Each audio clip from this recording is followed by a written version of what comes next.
Hello दोस्तों, नमस्कार। हमारी आज की कहानी है पंछी बोला चार पहर। पुराने समय की बात है। एक राजा था। वह बड़ा समझदार था और हर नई बात को जानने को इच्छुक रहता था। उसके महल के आंगन में एक बकोली का पेड़ था। रात को रोज नियम से एक पक्षी उस पेड़ पर आकर बैठता और रात के चारों पहरों के लिए अलग अलग चार तरह की बातें कहा करता। पहले पहर में कहता, किस्म को दूध पिलाऊं, किस्म को दूध पिलाऊं। दूसरा पहर लगते बोलता, ऐसा कहूँ न दीख, ऐसा कहूँ न दीख। जब तीसरा पहर आता तो कहने लगता, अब हम करबू का, अब हम करबू का। जब चौथा पहर आता तो कहता, सब बम मन मर जाएं, सब बम मन मर जाएं।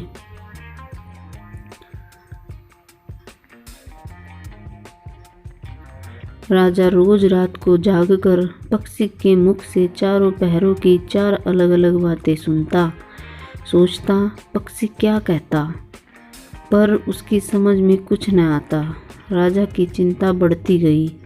जब वह उसका अर्थ निकालने में असफल रहा तो हारकर उसने अपने पुरोहित को बुलाया। उसे सब हाल सुनाया और उससे पक्षी के प्रश्नों का उत्तर पूछा। पुरोहित भी एक साथ उत्तर नहीं दे सका। उसने कुछ समय की मोहलत मांगी और चिंतित होकर घर चला आया। उसके दिमाग में राजा की बातें काटती रही। वह बहुतेरा सोचता पर उसे कोई जवाब न सूझता। अपने पति को हैरान देखकर ब्राह्मणी ने पूछा, तुम इतने परेशान क्यों दिखते हो? मुझे बताओ, बात क्या है? ब्राह्मण ने कहा, क्या बताऊं, एक बड़ी ही कठिन समस्या मेरे सामने आ खड़ी हुई है। राजा के महल का जो आंगन है, वहाँ रोज रात को एक पक्षी आता है और चारों पहरों में नियत नियम से चार अलग अलग बातें कहता है। राजा पक्षी की उन बातों का मतलब नहीं समझा तो उसने मुझसे उनका मतलब पूछा, पर पक्षी की पहेलियाँ मेरी समझ में भी नहीं आती। राजा को जाकर क्या जवाब दूँ? बस इसी उधेड़-बुन में हूँ।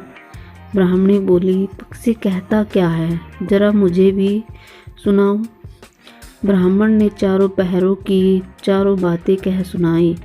सुनकर ब्राह्मणी बोली, वाह, यह कौन कठिन बात है, इसका उत्तर तो मैं दे सकती हूँ।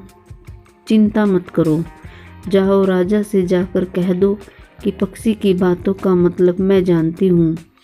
ब्राह्मण राजा के महल में गया और बोला, महाराज, आप जो पक्षी के प्रश्नों के उत्तर जानना चाहते हैं, उनको मेरी स्त्री बता सकती है। पुरोहित की बात सुनकर राजा ने उसकी स्त्री को बुलाने के लिए पालकी भेजी। ब्राह्मणी आ गई। राजा रानी ने उसे आदर से उठाया। रात हुई तो पहले पहर पक्षी बोला, किस मुख दूध पिलाऊं, किस मुख दूध पिलाऊं। राजा ने कहा, पंडितानी, सुन रही हो पक्षी क्या बोलता है? वह बोली, हाँ महाराज, सुन रही हूँ। वह अधकट बात कहता है। राजा ने पूछा, अधकट बात कैसी? पंडितानी ने उत्तर दिया, राजन सुनो, पूरी बात इस प्रकार है। लंका में रावण भयो 20 भुजा 10 शीस। माता ओ की जा कहे, किस मुख दूध पिलाऊं, किस मुख दूध पिलाऊं। लंका में रावण ने जन्म लिया है। उसकी 20 भुजाएं हैं और 10 शीस हैं। उसकी माता कहती है कि उसे उसके कौन से मुख से दूध पिलाऊं। राजा बोला, बहुत ठीक, बहुत ठीक, तुमने सही अर्थ लगा लिया। दूसरा पहर हुआ तो पक्षी कहने लगा, ऐसो कहूँ न दीख, ऐसो कहूँ न दीख। राजा बोला, पंडितानी, इसका क्या अर्थ है? पंडितानी ने समझाया, महाराज सुनो, पक्षी बोलता है, घर जंब नौ दीप, बिना चिंता को आदमी। ऐसो कहूँ न दीख, ऐसो कहूँ न दीख। चारों दिशा सारी पृथ्वी नव खंड सभी छान डालो, पर बिना चिंता का आदमी नहीं मिलेगा। मनुष्य को कोई ना कोई चिंता हर समय लगी ही रहती है। कहिए महाराज, सच है या नहीं? कहिए महाराज, सच है या नहीं? राजा बोला, तुम ठीक कहती हो।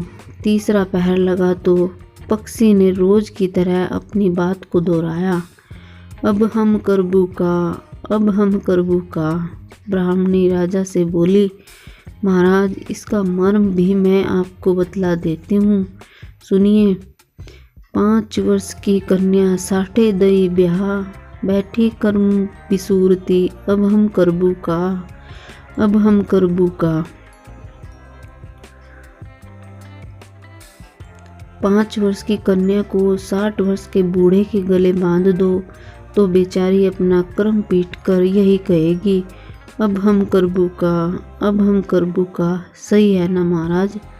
राजा बोला, पंडितानी, तुम्हारी यह बात भी सही लगी। चौथा पैर हुआ तो पक्षी ने चोंच खोली। सब बम्मन मर जाएं, सब बम्मन मर जाएं। तभी राजा ने ब्राह्मणी से कहा, सुनो पंडितानी, पक्षी जो कुछ कह रहा है क्या वह उचित है? ब्राह्मणी मुस्कुराई और कहने लगी, महाराज, मैंने पहले ही कहा है कि पक्षी अधकट बात कहता है। वह तो ऐसे सब ब्राह्मणों के मरने की बात कहता है। विश्व संगत जो करे, सुरा मांस जो खाए, बिना सवेरे भोजन करे, वे सब मन मर जाए, वे सब मन मर जाए। जो ब्राह्मणी वेश्या की संगति करते हैं, सुरा और मांस का सेवन करते हैं और बिना स्नान किए भोजन करते हैं, ऐसे सब ब्राह्मणों का मर जाना उचित है। अब बोले पक्षी का क्या कहना ठीक है या नहीं? राजा ने कहा, तुम्हारी चारों बातें 52 तोला पावरती ठीक लगी, तुम्हारी बुद्धि धन्य है। राजा रानी ने उसको बढ़िया कपड़े और गहने देकर मान सम्मान से विदा किया। अब पुरोहित का आदर भी राज दरबार में पहले से अधिक बढ़ गया।